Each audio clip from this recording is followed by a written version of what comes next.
Assalamualaikum warahmatullahi wabarakatuh. Bertemu lagi dengan aku Mili Umri dan masih di channel Mr. Mili. Nah, ini ada informasi terbaru dan juga mungkin yang kalian tunggu-tunggu untuk CPNS Kemenkumham angkatan tahun 2021. Nah, bagi kalian yang lulus mendaftar CPNS Kemenkumham, sudah ada surat resmi pemanggilan ataupun penetapan NIP kapan kalian akan menerima SK CPNS. Nah, apa saja poinnya? Langsung kita simak penjelasan berikut ini. Nah, sebelum kita bahas terkait dengan panduan kegiatan dari orientasi CPNS baik tahap 1 ataupun tahap 2, kita lihat terlebih dahulu terkait dengan pengumuman tentang surat pemanggilan calon pegawai negeri sipil atau CPNS di lingkungan Kementerian Hukum dan Asasi Manusia tahun anggaran 2022. Sehubungan dengan telah ditetapkannya keputusan Menteri Hukum dan Asasi Manusia tentang pengangkatan calon pegawai negeri sipil atau pengangkatan CPNS tahun 2022, di lingkungan Kementerian Hukum dan Asasi Manusia disampaikan hal-hal sebagai berikut. Yang pertama adalah peserta yang telah melakukan pemberkasan dan telah mendapatkan persetujuan nomor induk pegawai atau NIP CPNS dari Badan Kepegawaian Negara yang terdapat dalam lampiran 1. Kemudian yang kedua, peserta sebagaimana dalam lampiran 2 masih dalam proses pengangkatan CPNS dan penetapan nomor induk pegawai atau NIP oleh Badan Kepegawaian Negara. Jadi surat ini ditujukan kepada kalian yang sudah lulus menjadi CPNS Kementerian Hukum dan Asasi Manusia pada angkatan 2021 dan kalian yang sudah mendapatkan persetujuan nomor induk pegawai atau NIP CPNS, atau bagi kalian yang masih dalam proses penetapan nomor induk pegawai oleh Badan Kepegawaian Negara. Nah, lampiran 1 dan 2 ini bisa kalian download di laman cpnskemenkumham.co.id. Jadi kalian bisa melihat apakah nama kalian sudah diajukan atau sudah ditetapkan mendapat persetujuan NIP atau masih dalam proses persetujuan atau pengangkatan CPNS dan penetapan nomor induk pegawai oleh Badan Kepegawaian Negara. Selanjutnya, bagi peserta yang terdapat dalam lampiran 1 pengumuman ini wajib lapor dengan ketentuan sebagai berikut. 1. Calon pegawai negeri sipil Kementerian Hukum dan Asasi Manusia tahun angkatan 2022 wajib lapor pada hari Jumat tanggal 1 April tahun 2022 waktu jam 8 waktu Indonesia bagian Barat sampai dengan selesai, bertempat di unit utama atau kantor wilayah. Jadi kalian datang pada tanggal 1 nanti ke kantor wilayah Kemenkumham yang ada di wilayah atau di provinsi kalian masing-masing. Kedua, peserta wajib memakai pakaian rapi dan sopan, yaitu kemeja putih tanpa corak, celana panjang hitam atau boleh juga menggunakan rok hitam bagi wanita, sepatu pantopel, dan bagi peserta yang berhijab menggunakan hijab berwarna hitam polos. Ketiga, kegiatan orientasi CPNS Kementerian Hukum dan Asasi Manusia tahun 2022 ini dilaksanakan kegiatan orientasi CPNS secara daring atau online yang akan dilaksanakan pada hari Senin sampai dengan Rabu mulai dari tanggal 4 sampai dengan tanggal 6 April tahun 2022. Untuk waktunya ini jam 8 sampai dengan selesai, kemudian tempatnya di unit utama atau di kantor wilayah. Jadi kalian bisa nanti dari tanggal 1 sampai tanggal 6 itu kalian melaksanakan orientasi. Nanti kemudian mungkin diakhiri dengan pembagian penempatan dan juga SK CPNS kalian. Jadi dari tanggal 1 sampai dengan tanggal 6 kalian akan melaksanakan orientasi, itu tahap 1 yang bertempat di kantor wilayah sesuai dengan tempat kalian mendaftar atau kanwil kalian mendaftar. Kemudian untuk ketentuan lainnya, terhitung mulai tanggal 1 April 2022, calon pegawai negeri sipil Kemenkumham telah melaksanakan tugas. Artinya tanggal 1 April 2022 kalian CPNS itu sudah mulai melaksanakan tugas dengan diawali mengikuti kegiatan orientasi CPNS. Nah, bagi CPNS yang belum dapat melaksanakan tugas sebagaimana poin 1 dikarenakan berhalangan, mungkin karena sakit atau sedang masa pemulihan akibat COVID-19, diwajibkan untuk tetap melakukan rekam kehadiran dan mengajukan cuti sakit serta melampirkan surat keterangan melalui aplikasi Simpek. Jadi ada aplikasi Simpek Kemenkumham, kalian bisa ketik di Google, itu nanti ada, kalian ajukan surat cuti sakit kalian. Kemudian yang terakhir adalah peserta sebagaimana dalam lampiran 2 masih dalam proses pengangkatan CPNS apabila NIP telah disetujui dan ditetapkan oleh BKN dan surat keputusan pengangkatan telah diterbitkan maka akan diumumkan kemudian. Artinya surat ini hanya untuk lampiran 1, tetapi untuk kalian yang mungkin belum mendapatkan NIP atau masih dalam proses pengajuan NIP di BKN oleh pihak Badan Kepegawaian Negara, kalian belum bisa atau belum mengikuti orientasi ini. Nah, orientasi ini diikuti untuk kalian yang masuk dalam lampiran 1 yang sudah mendapat persetujuan NIP CPNS. Baiklah, selanjutnya kita lihat apa saja terkait dengan kegiatan yang nanti akan kalian laksanakan pada masa orientasi CPNS untuk Kementerian Hukum dan Hak Asasi Manusia, baik orientasi tahap 1 ataupun tahap 2. Nah, ini sudah ada buku panduan kegiatannya, jadi silakan kalian bisa download di link yang aku letakkan di laman deskripsi pada video ini. Nah, mungkin tidak aku jelaskan secara rinci, mungkin terkait dengan latar belakang, tujuan dan sebagainya, tetapi hanya poin-poin inti saja yang nanti akan aku jelaskan terkait dengan buku pedoman orientasi CPNS ini.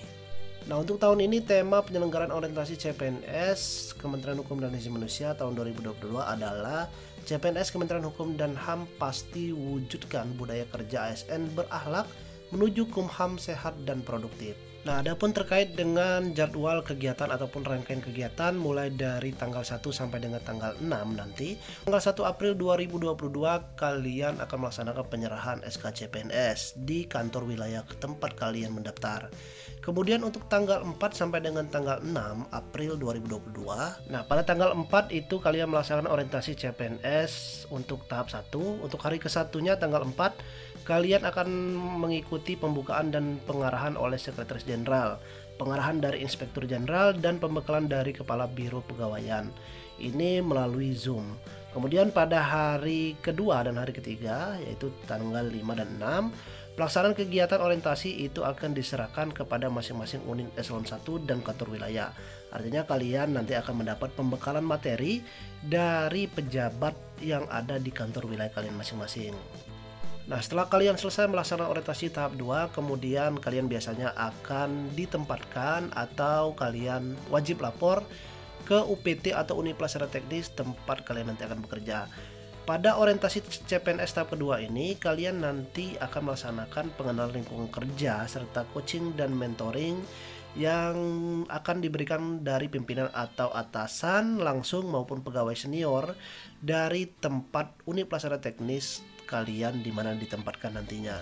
Nah, jadi setelah kalian melaksanakan orientasi tahap 1 di kantor wilayah, kemudian kalian akan diberikan SK CPNS dan kalian wajib lapor di tempat kalian nanti akan bertugas di UPT. Apakah kalian nanti ditempatkan di lapas atau di rutan atau mungkin di keimigrasian. Jadi kalian kembali ke tempat kerja kalian dan akan melaksanakan orientasi tahap 2. Nah, orientasi tahap 2 ini kalian laksanakan di tempat kalian bekerja. Itu akan diberikan materi oleh pimpinan atau senior kalian. Misal kalian ditempatkan di lapas, nanti akan diberikan terkait dengan tugas-tugas kalian sesuai dengan formasi yang kalian lamar. Nah, untuk April sampai dengan Mei tahun 2022 kalian akan melaksanakan pelatihan dasar atau prajabatan yang dilaksanakan oleh BPSDM Hukum dan HAM. Nah, untuk pelatihan dasar ini materinya apa saja, kemudian poin penilaian dan ketentuan bagaimana, itu akan aku buatkan video khusus. Mungkin setelah ini langsung aku buatkan terkait dengan video pelatihan dasar atau prajabatan ini. Dan terakhir atau yang kelima, pada rentang bulan Maret sampai dengan April tahun 2023 kalian akan melaksanakan pengangkatan PNS. Penetapan SK pengangkatan sebagai PNS sekaligus pengambilan sumpah PNS. Jadi masa 1 tahun ini kalian laksanakan yakni masa CPNS, di mana kalian akan melaksanakan orientasi, prajabatan, dan pelatihan dasar. Jika kalian tidak mengikuti terkait dengan prajabatan atau pelatihan dasar ini, maka kalian tidak bisa untuk diangkat menjadi seorang PNS atau pegawai negeri sipil. Nah, untuk materi apa saja yang akan kalian dapatkan nantinya mulai dari hari Senin, kemudian hari Selasa dan hari Rabu dari tanggal 4 sampai 6 April pada orientasi tahap 1 kalian bisa baca pada buku pedoman tersebut. Nah, adapun untuk orientasi CPNS tahap 2 ini kalian nanti akan melaksanakan di UPT atau tempat kalian masing-masing dengan tujuan kalian akan menjalankan uraian tugas, standar kompetensi, kemudian menjalankan konsep tahapan praktik kerja kalian, kemudian mengelola pelaksanaan tugas jabatan. Intinya kalian pada orientasi CPNS tahap kedua ini kalian mengenal lingkungan tempat kerja kalian nanti, kemudian tugas-tugas kalian, kemudian apa saja yang akan kalian lakukan selama kalian bekerja sesuai dengan formasi CPNS yang kalian lamar. Nah, setelah kalian selesai melaksanakan orientasi tahap 1 di kantor wilayah, kemudian tahap 2 di unit pelaksana teknis tempat kalian nanti akan bekerja, kemudian kalian akan melaksanakan pelatihan dasar atau prajabatan. Nah, pelatihan dasar prajabatan ini diatur dalam Peraturan LAN nomor 1 tahun 2021 tentang pelatihan dasar calon pegawai negeri sipil yang meliputi 3 tahapan. Tahap internalisasi, yakni peserta diklat akan mengikuti pendidikan dan pelatihan secara klasikal atau diasramakan. Nanti ada pembahasan di video selanjutnya. Kemudian tahap habituasi atau tahap kalian akan mengimplementasikan apa yang sudah kalian rancang pada tahap internalisasi. Kemudian pada tahap evaluasi aktualisasi ini artinya kalian akan memaparkan terkait dengan hasil dari pengaplikasian apa yang sudah kalian buat pada tahap habituasi tadi.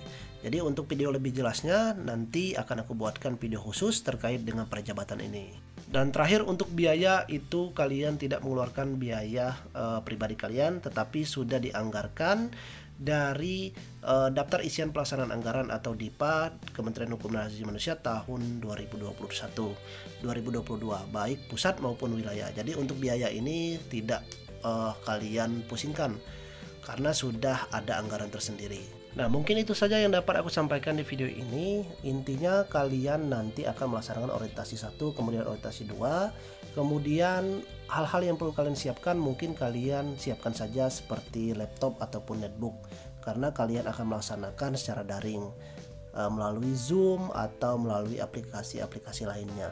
Kemudian untuk pelaksanaan orientasi ini juga untuk atribut atau pakaian, kalian siapkan saja beberapa pakaian putih lengan panjang, kemudian sepatu pantopel, untuk wanita mungkin bisa menggunakan rok, kemudian jilbabnya berwarna hitam sesuai dengan yang ada pada surat pengumuman pemanggilan CPNS tadi. Nah, jadi kalian siapkan saja terkait dengan seragam ini adalah seragam putih hitam.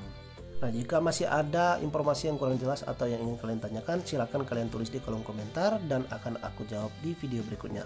Dan jangan sampai lupa kalian bantu share video ini agar video ini bisa bermanfaat, dan di video selanjutnya akan aku buat terkait dengan informasi prajabatan atau pelatihan dasar ini. Sekian dari aku dan aku Hiro. Wassalamualaikum warahmatullahi wabarakatuh.